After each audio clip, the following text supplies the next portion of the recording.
que la gent jove, probablement la gent jove més formada dels darrers anys, la gent jove a la vegada més precària, en pitjors condicions laborals o en una situació d'atur, el que no pot fer és restar impassible davant de l'onada de retallada de drets més greu, més important, més dràstica dels darrers anys, de les darreres dècades. Que avui aquestes eleccions van sí sobre on s'ubica Catalunya. Si Catalunya s'ubica en un escenari de retallada de drets, com alguns ja estan aplicant a Madrid i com alguns amb la boca petita per sembla que ens proposen a Catalunya, o si s'ubica en un escenari diferent,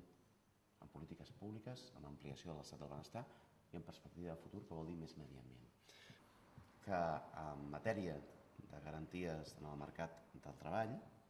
cal un millor servei d'ocupació de Catalunya i que no pot ser que avui això ho facin les ETTs, per tant.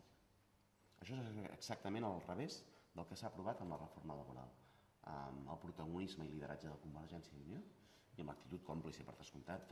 dels socialistes. Per tant, el que ens estan dient és que el camí és un altre,